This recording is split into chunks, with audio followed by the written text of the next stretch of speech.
السلام عليكم ورحمه الله وبركاته. اهلا بيكم في فيديو جديد من مطبخ نور. النهارده باذن الله هنعمل مع بعض البيكاتا بالمشروم زي المطاعم بالظبط، وهنشوف ايه السر فيها اللي بتطلع زي بره بالظبط. هنعملها في البيت بمكونات سهله وبسيطه جدا وعلى قد ايدينا، وعلشان تدينا الطعم والتيست اللي زي بعض. تعالوا كده نشوف المكونات مع بعض، بس قبل ما نشوف المكونات تعالوا نولع البوتاجاز بتاعنا. بسم الله. لا نولع ورا.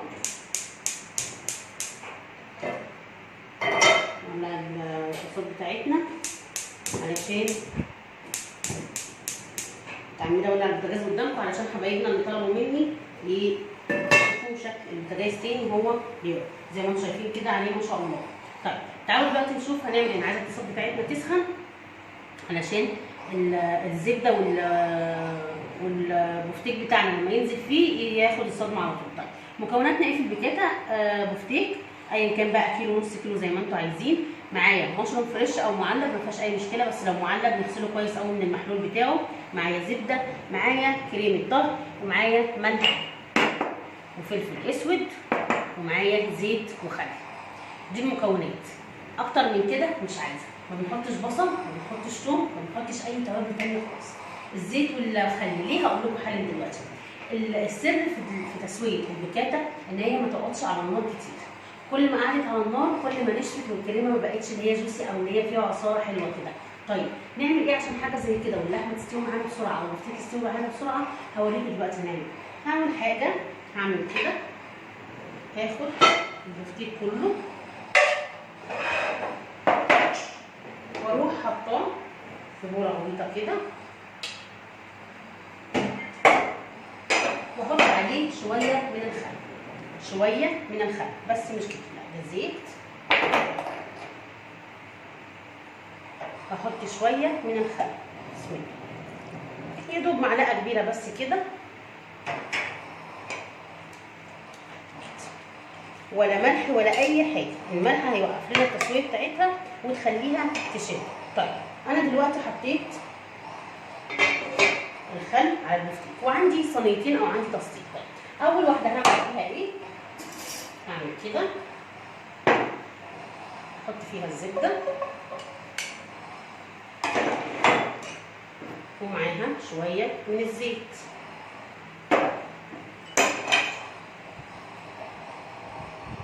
والناحيه الثانيه هحط زبده بس بالشكل ده.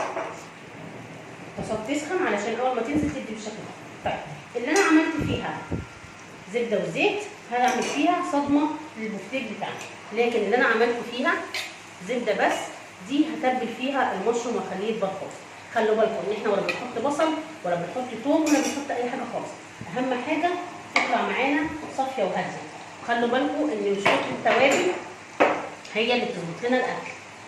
يعني ده فكر غلط جدا، ان حته ان انا اكتر توابل علشان الاكله تطلع حلوه، لا ده مش صح. طيب هنا كده الزبده اتقدحت معايا، هبدا اخد حتت البفتيك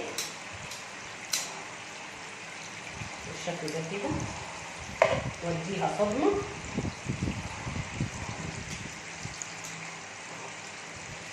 بالشكل ده من غير ولا ملح ولا اي حاجه خالص.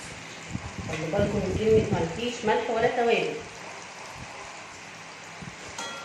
بالشكل ده كده تاخد صدمه من ناحيتين وابدا ان انا اطلعها من مكانها بالشكل ده. ممكن اخليها زي ما هي كمان كده. سنه الخل اللي احنا حطيناها او معلقه الخل الكبيره اللي احنا حطيناها دي هي اللي هتخلي اللحمه تستوي بسرعه، ما تاخدش وقت في التسويه. الكريمه بتاعتنا لما نحطها ما تنشفش علشان تطلع زي بره بالظبط.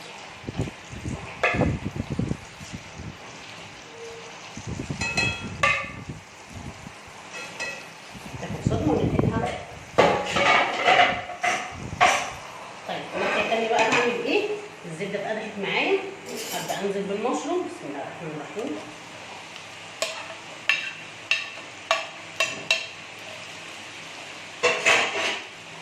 معاها على طول شويه الملح مش كتير، وكمان سنة الفلفل الاسود.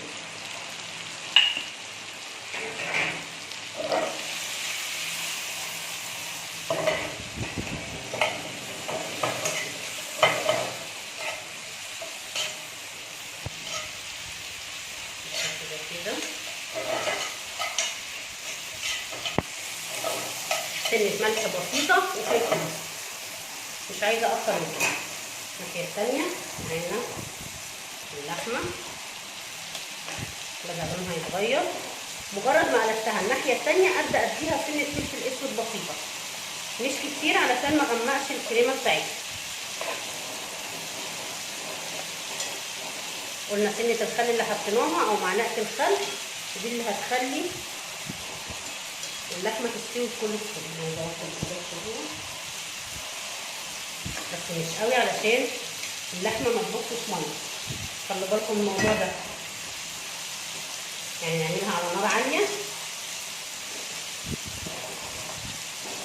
علشان تاخد الصدمة بتاعتها وما تبصش مية. بس كده. طيب بدأ لونها يتغير، او حاطة ايه؟ حاطة الفلفل الاسود رشة بسيطة كده، مش عايزة كتير.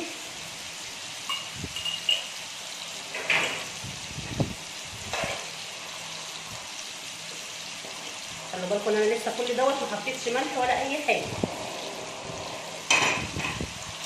الناحية التانية المصر بتاعنا ماشي كمان بدأ يدبل، وبرده انبه على حتة ان احنا ولا عايزين توم ولا عايزين بصل. بره في المطاعم ما بيعملوهاش ولا الثوم ولا البصل، يعتمدوا على شوية الخل اللي بيحطوها عشان اللحمة الأنسجة بتاعتها تتفتت بسرعة وتستوي بسهولة وما بتاخدش وقت في التسوية. على نار عالية ومفيش النار علشان الشكل ده. كل اللي نزل دوت ده عصارة من الزبدة والزيت. شكل مفروم مستحيل. طيب هعمل ايه دلوقتي؟ هنزل الكريمه. بسم الله الرحمن الرحيم.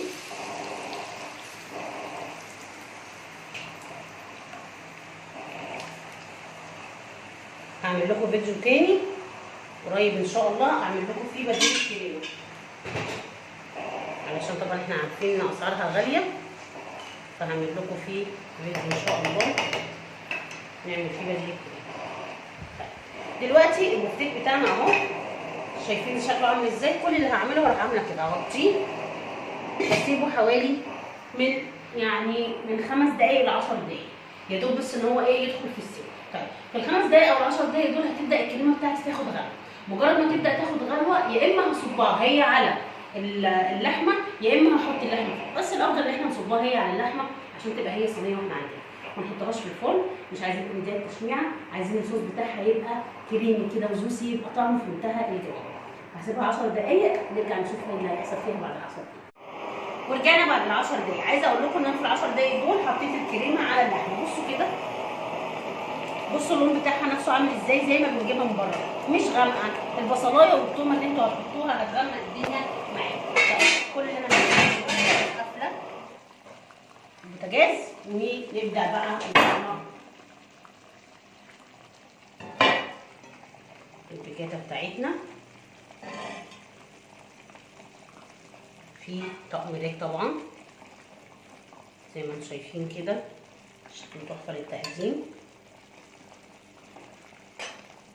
خدت معانا وقت؟ ما خدتش معانا وقت خالص. ليه؟ علشان ماشيين في الخطوات بتاعتها مظبوطه جدا.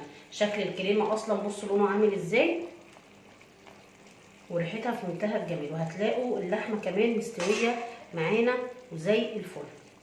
طبعا حد هيقول انت بتستخدمي معالق ستانلس وعماله تكحتي وعماله تعملي، حرام ومش حرام؟ لا، عايزه اقول لكم ان الطقم الحلل ده اللي انا قلت لكم ان انا جايباه من برايد هاوس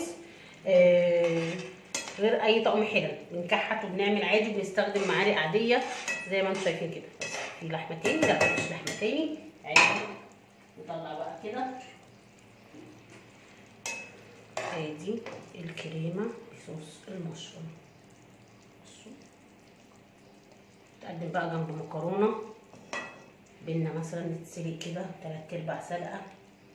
ممكن تروحوا ايه بعد ما تطلعوا البيكاتا تروحوا مقلبين المكرونه نفسها في الكريمه دي. تخيلوا الطعم هيكون عامل ازاي.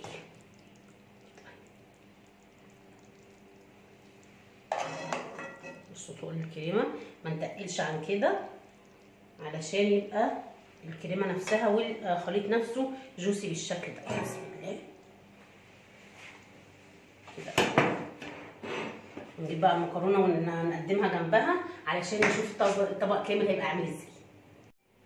سلقنا المكرونه وادي الكريمه بتاعتنا. بصوا علشان كده بقول لكم ما نبقاش ان احنا ننشفها قوي عشان تفضل جوسي كده. ادي المكرونه بسم الله الرحمن الرحيم بالشكل ده كده. ونقلبها. بصوا بس خلوا بالكم اما بنقلبها ما نكونش مشغلين النار عشان تفضل جوسي بالشكل ده كده. طبق التقديم بقى. يا سلام يا سلام على احلى مكرونه بالكريمه والمشروم. وطبعا واخده من العصاره بتاعت البيكاتا يعني طعمها حاجه كده وهميه. يعني جربيها ووعد مني ان ولادك مش هياكلوا تاني بيكاتا بالمشروم والمشروم. تعالوا بقى كده بقى ايه حتتين كده البيكاتا الحلوه دي بالشكل ده كده. اهدي